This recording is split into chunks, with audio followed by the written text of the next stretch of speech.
नमस्कार मित्रों, आज हम देखते हैं एकम नंबर 6 भारत माता की जय, जिसके लेखक हैं पंडित जवाहरलाल नेहरू। जवाहरलाल नेहरू के बारे में तो आप बहुत कुछ जानते हैं कि वे हमारे स्वतंत्र भारत के प्रथम बड़ा प्रधान थे। ये आप सब जानते हैं।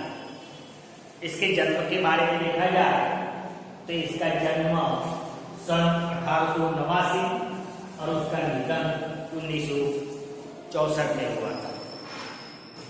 पंडित जवाहरलाल नेहरू का जन्म इलाहाबाद में हुआ था। उसके पिता का नाम मोतीलाल नेहरू था। मोतीलाल नेहरू पैसे से एक वकील थे, इसलिए संपत्ति शुद्ध होने के कारण उन्होंने जवाहरलाल नेहरू को पढ़ने के लिए इंग्लैंड भेज दी थी। इंग्लैंड में से पढ़ाई पूरी करके जब भारत वापस लौटे तो उसी समय भारत में गांधी जी स्वतंत्र आंदोलन चला रहे थे, इसलिए जवाहरलाल नेहरू भी स्वतंत्र आंदोलन में जुड़ गए। अब गांधी जी ने जवाहरलाल नेहरू के अंदर देखा कि उसकी शक्ति, उसका साहस और उसके लोकप्रियता से गांधी जी अभिभूत हो गए और गांधी जी ने जवाहरलाल नेहरू को अपना उत्तराधिकारी माना जी। और फिर जवाहरलाल नेहरू स्वतंत्र भारत के प्रथम बड़ा प्रधान बने और वह बड़ा प्रधान पद जब तक वह जिए तब तक उसे वह पद संभाला। और जवाहरलाल नेहरू एक कुशल राजनीतिज्ञ भी थे, गंभीर विचारक भी थे और एक सफल साहित्यकार भी। ऐसे पंडित जवाहरलाल नेहरू का एक रचना है डिस्कवरी ऑफ इंडिया, बहुत ख्यात नाम है। तो ऐसे जवाहरलाल नेहरू को बच्चे बहुत प्यारे थे, इसलिए जवाहरलाल नेहरू का एक दिन बाल दिन तरीके से मनाया जाता। वह शांति के प्रखर हिमायती थे, इसलिए वे जब अपना कुर्ता बांधते थे तो कुर्ते पर वह हर हमेश गुलाब का फूल रखते थे, मतलब शांति का प्रतीक।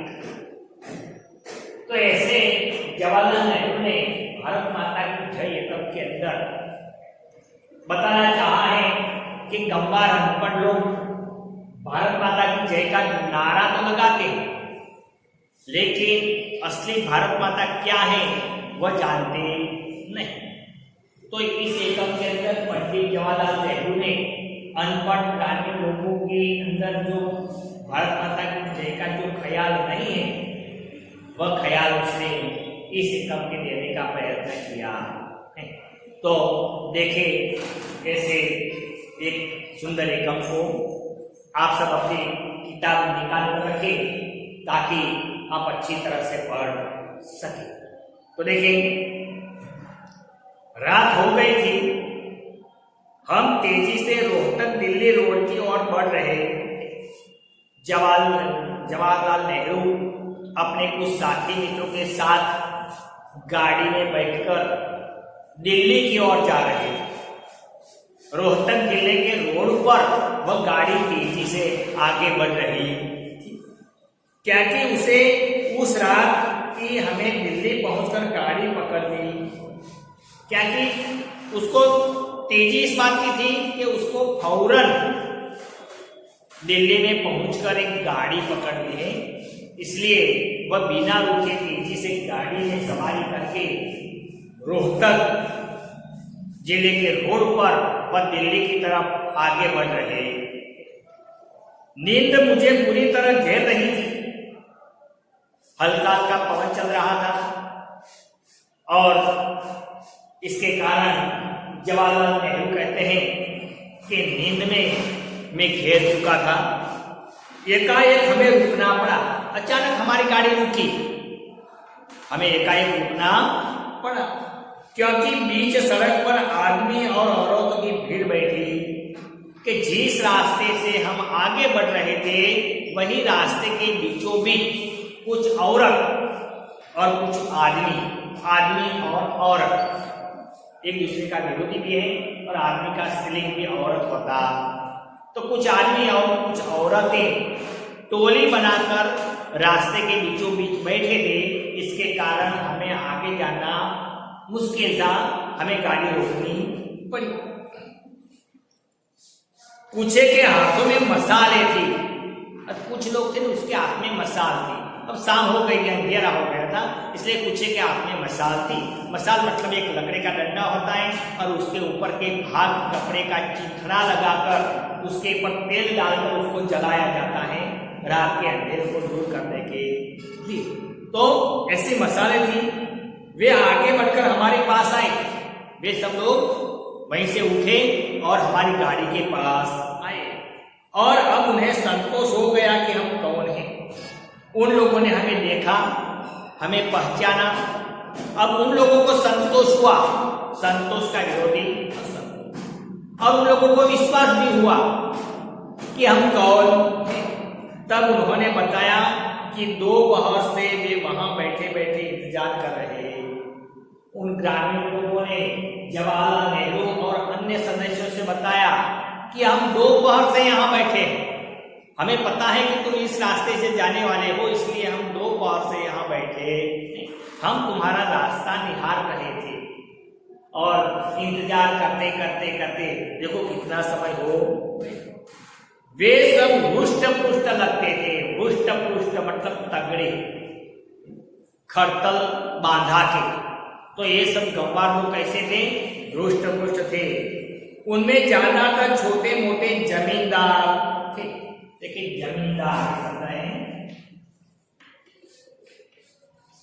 जमीन के मालिक,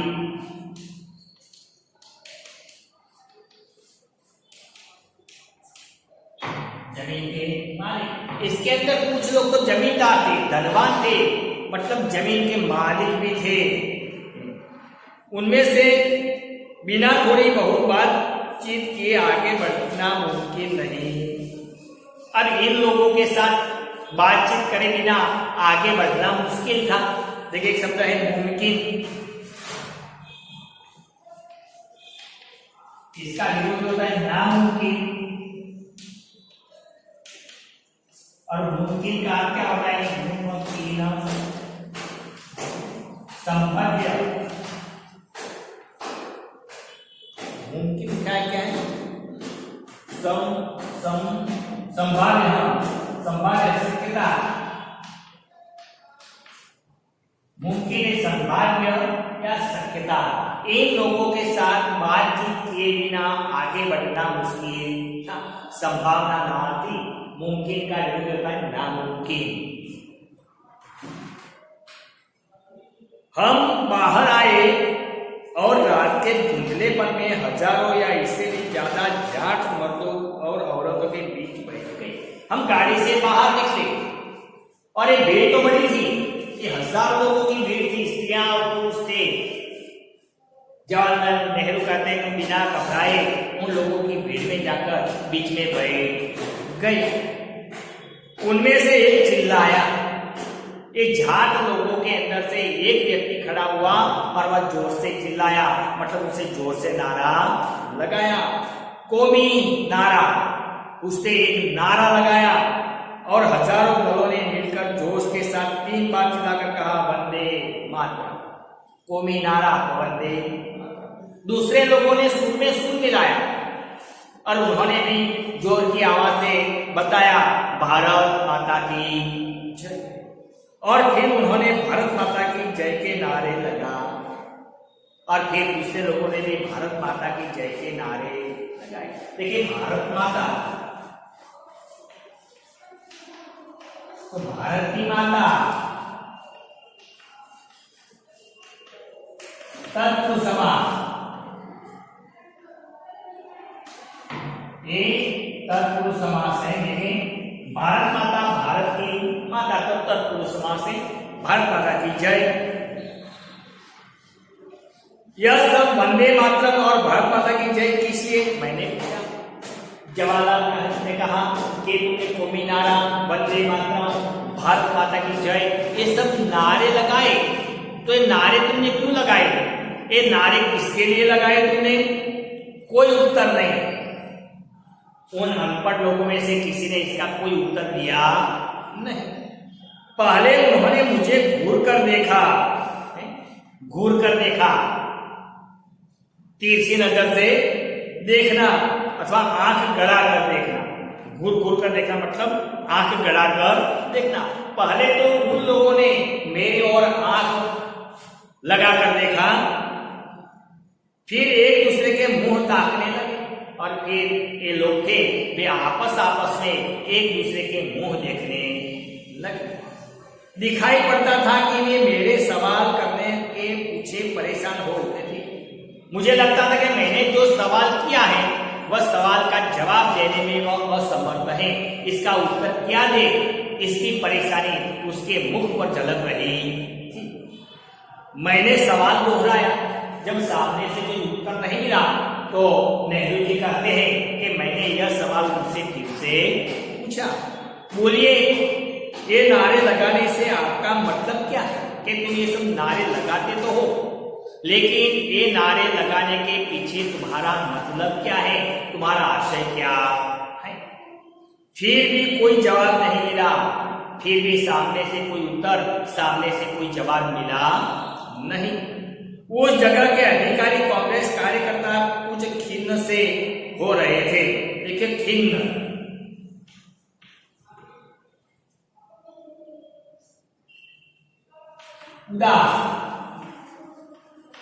जवाहरलाल नेहरू की पार्टी भी कांग्रेस की पार्टी है, तो वही लोगों के अंदर भी कुछ कांग्रेस पार्टी के सदस्य थे, और वे कांग्रेस की पार्टी के लोग अंदर जो बैठे थे वे उदास हो रहे थे। उन्होंने हिम्मत करके सब बातें बतानी चाहिए, लेकिन मैंने उसे प्रोत्साहन नहीं दिया। तो इन कांग्रेस के लोगों ने इसकी जवाब देने का प्रयत्न करना चाहते थे, लेकिन जवाहरलाल नेहरू कहते हैं कि मैंने उसे प्रोत्साहन दिया नहीं, क्योंकि जवाहरलाल नेहरू उन नौजवान लोगों से जानना चाहते थे कि भारत माता की जय का अर्थ क्या। यह माता कौन है जिसको आपने प्रणाम किया है? नेहरू ने कहा कि माता कौन है कि जिस माता को आपने अभी भी प्रणाम किया, और जिसको जय के नारे लगाए। तुमने प्रणाम किया और तुमने जय के नारे लगाए, तो बताओ ये माता कौन है? मैंने फिर सवाल किया। जवाहरलाल नेहरू ने सामने से कोई उत्तर मिला नहीं, तो तीसरी बार उसने यह प्रश्न। वे फिर चुप और परेशान, लेकिन सामने से कोई उत्तर मिला नहीं। मानो कि किसी के मुंह में जबान ना हो, कोई बोलता नहीं, सब परेशान, सब चिंता को। ऐसे अजीब सवाल उसे कभी नहीं किए गए थे। देखिए एक शब्द है अजीब।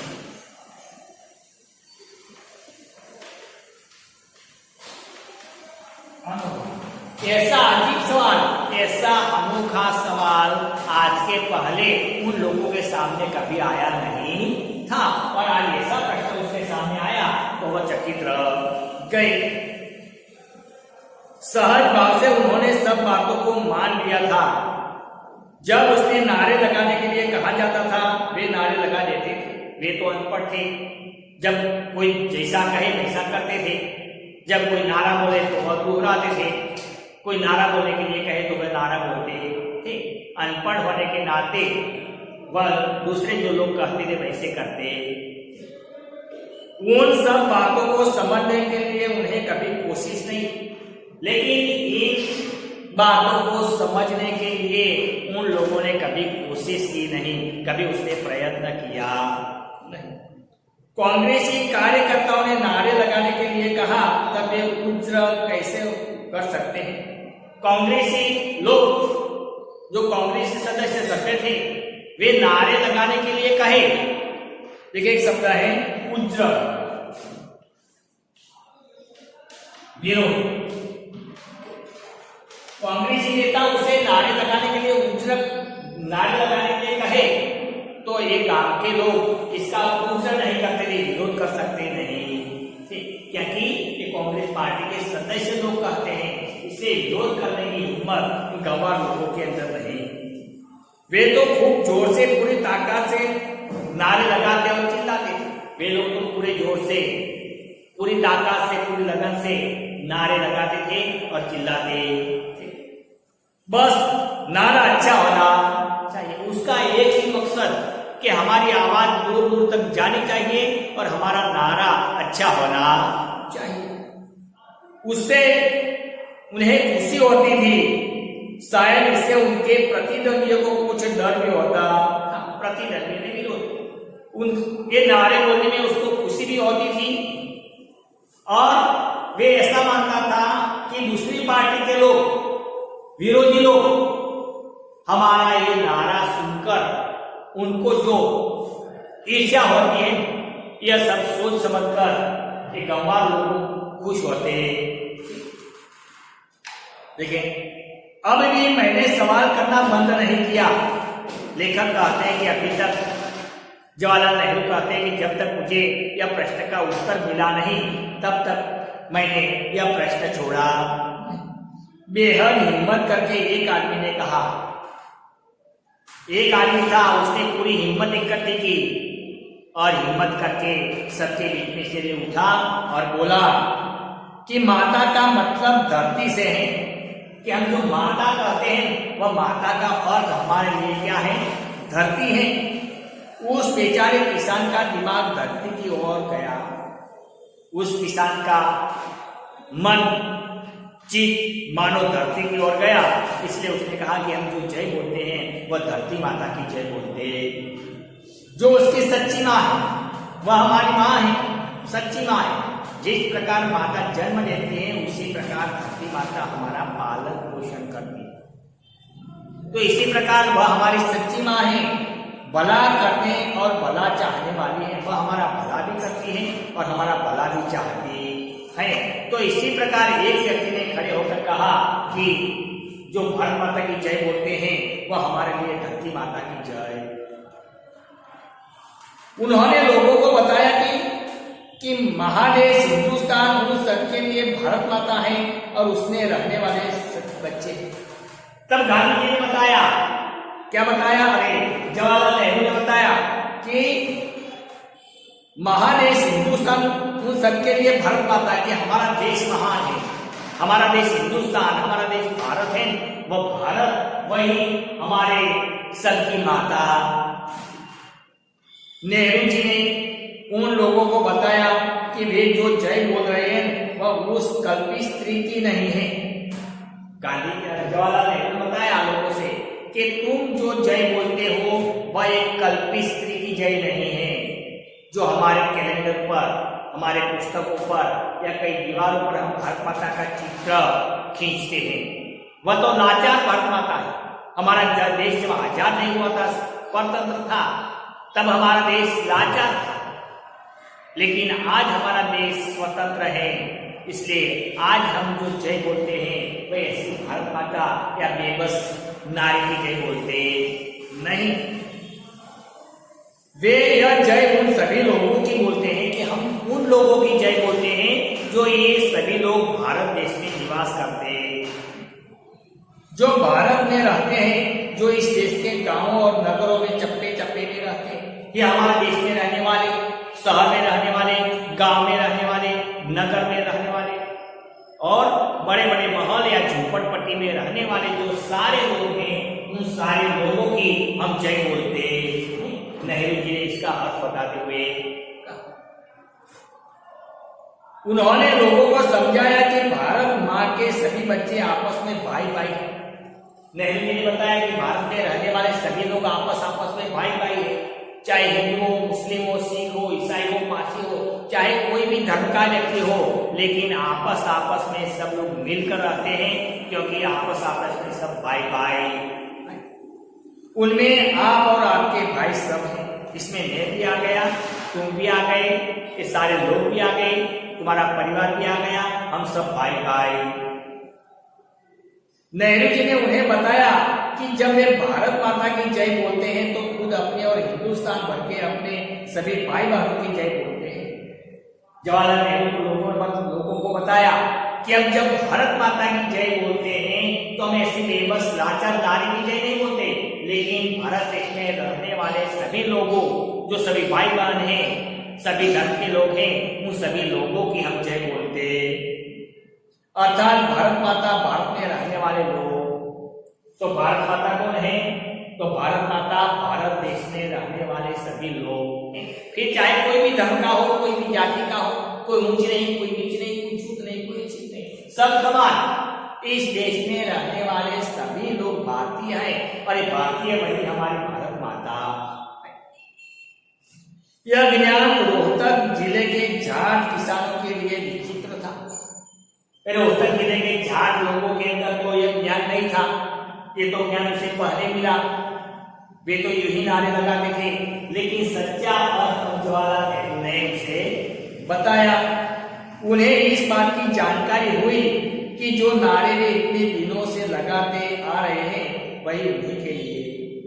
आज उसको पता चला कि इतने कई दिनों से, कई समय से हम जो नारे लगाते आते हैं वह नारे हमारे लिए हैं, हमारे देशवासियों के लिए हैं, हमारे भाइयों के लिए हैं, ये भारत की जनता के लिए है। वह अब जवाहरलाल नेहरू के कहने पर उसे पता चला। तो इस एकम के अंदर जवाहरलाल नेहरू ने ये भारत माता की जय किस लिए बुलाई जाती है इसका सही अर्थ बताया। तो मित्रों, ये छोटा सा एकम भारत माता की जय यहाँ समाप्त होता है। इसके नीचे जो स्वाध्याय दिया है वह स्वाध्याय आप अपनी नोटबुक में अच्छे अक्षरों से, सही जवाबों से पूर्ण करें। Thank you.